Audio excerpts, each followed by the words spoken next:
Hey, Shalom, all praises to Yahweh, Bashem Yahushai. Double honors to the elders of Great Millstone who rule well. Peace and salutations to the elect. And all the brothers pushing this work in sincerity and truth. This is a brother Tamai from GMS Toronto coming at you with another video. So tonight's video I'm going to be talking about walking away from conflict. Last week on my way to camp, right? This guy, and I was in the car with a brother, one of the elders, the camp, and this man literally came from the left lane right in front of me without signaling, right? So I'm thinking, okay, fine, he cut me off, whatever. So,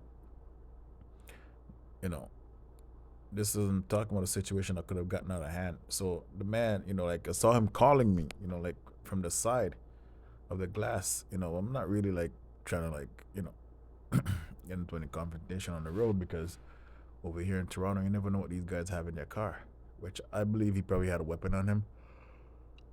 So I tried rolling up to the, not really to drive side by side with him, just trying to pass him. So, so I can, out of sight, out of mind.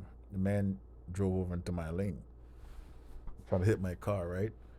So I'm like, okay. At this point, both of us, me and the elder, both of us are hotheads, man. We're pretty much, we're no nonsense kind of guys. But something in the back of my mind, which is the spirit of the Lord at the end of the day, right, said to just leave it alone, right? Because there's no winning in this situation, right? Let's say two of us, right, decided to, cut him off, get into a confrontation with him. You never know what can happen. Both of us could be gunned down, right? Both of us could, damage this guy. Also, next thing you know, we're losing our liberty. We gotta go spend money. And this video is being influenced by a video that I think the brothers from the Bay, right? And they were going into that, and I had an experience on the weekend that literally happened the way that they were talking.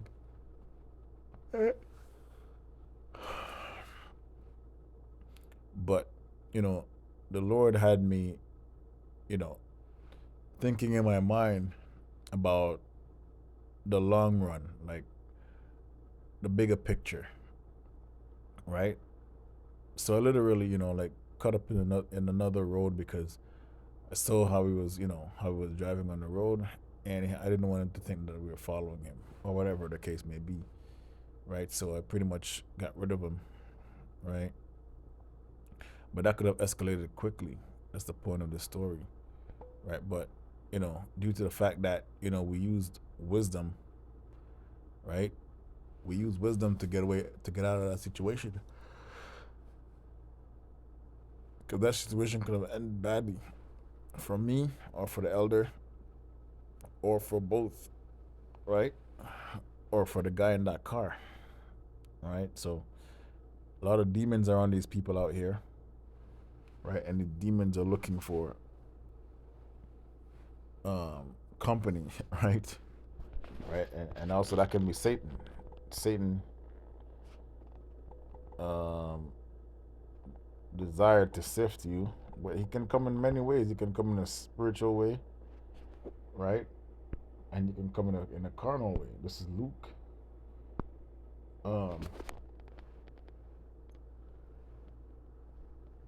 22 and 31. And the Lord said, Simon, Simon, behold, Satan had desired to have you, that he may sift you as wheat. But I have prayed for thee, that thy faith may fail not. And when thou art converted, Salakia, strengthen thy brethren. But he said unto him, Lord, I am ready to go with thee, both into prison and to death. Right? So Peter was ready to go in all the way, man. Right? But the fact of the matter is, the Lord prayed for him, right? And because Satan had desired to sift him, you know. And us, we're in the valley of the shadow of death.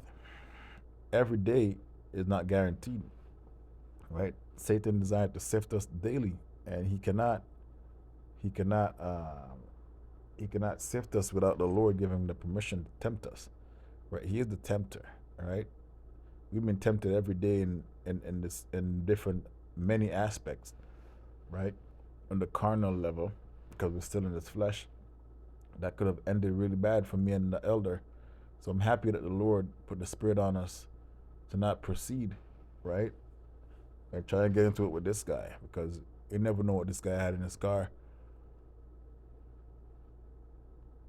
or you never know what mindset he's in because he darted his car at me twice, right? So,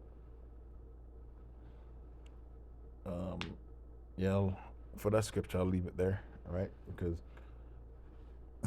being in this flesh, man, we're all guilty of certain things. We're all guilty of anger. We're all guilty of rage, right? Especially living in this society, right? We see so many things. We go through so many things. So a lot of us are scarred. A lot of us are coming into into this truth, and still we're still purging the old man. So, situation like that, it pretty much puts me, or puts us in a stronger situation, in a stronger mindset, right? To walk away, to walk away, right? Sometimes that's the best thing to do is walk away, right? Let's talk about humble.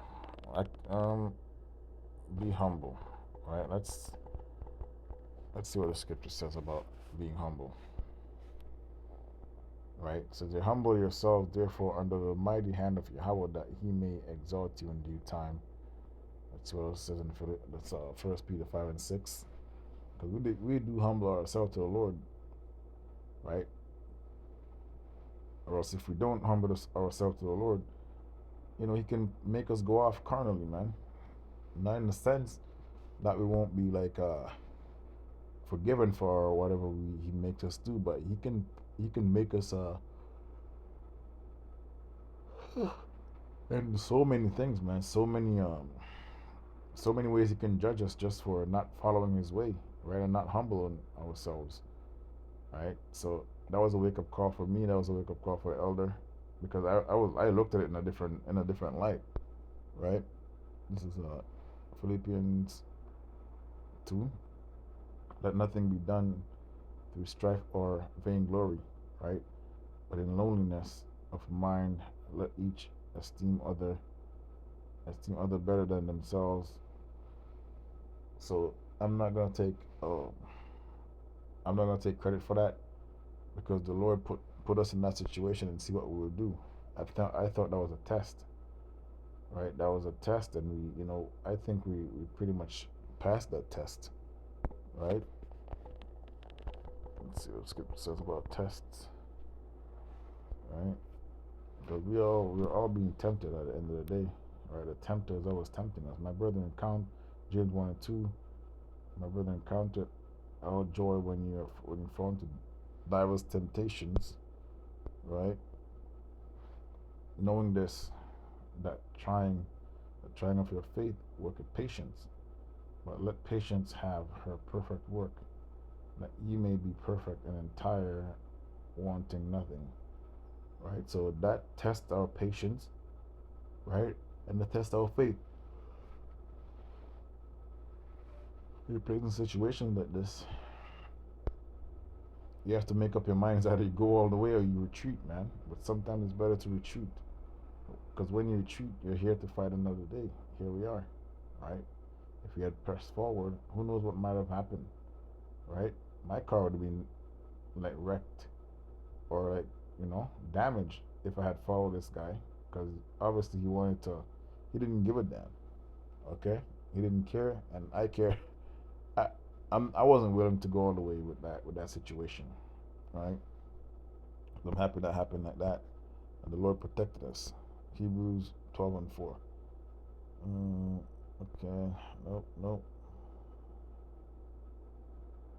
Oh yeah, I like this one. I'll just after this and that's it. This is 1 Peter 4:12, and it says, "Beloved, think Think it not strange concerning the fiery trials which is to try you, as though strange some strange thing happened unto you. But rejoice in so much as ye are partakers of Hamashiach Yahweh sufferings, that when his glory shall be revealed, ye may be glad also. We're exceedingly rejoice. All these things that we're putting away, and that comes with relieving ourselves of anger, right? All these things are part of growing in this truth, right? Our patience are being worked, our faith are being built up. When we reject certain things in the society, like that could have easily spiraled out of control, right? Could spiral out of control. We reject those things because guess what? Niggas in the world will yield to those kind of temptation, and guess what? Next thing you know, they end up in the jail, man. Right? It says here, verse 14, if you be reproach for the name of Mashiach Yahweh Shemashai, are ye for the spirit of glory, and Yahweh rested upon you, and their path, their part, he is evil spoken of, but on your part he is glorified. It says here, last verse, but let none of you suffer as a murderer, or as a thief, or as an evildoer, or as a busybody in other men's matters. Okay, it says here, but if any man suffer as a Christian, which is a Mashiachim, follower of the Messiah, right, of the anointed, let him be not ashamed, but let him glorify Yahweh on his behalf and do these things. So when we reject certain ideology of a thug, right, reject certain ideology of influences that we've had in society, guess what? The Lord applauds us, man, right, for walking away from certain situations because things could get bad. The Lord put that situation in front of us so we can be tempted, right? So He can see what we can do, man. But there's also a scripture said the Lord tempted. He's a tempter of no man, something like that. But certain circumstances are put in front of you to see how you would react to it. So I'll say shalom.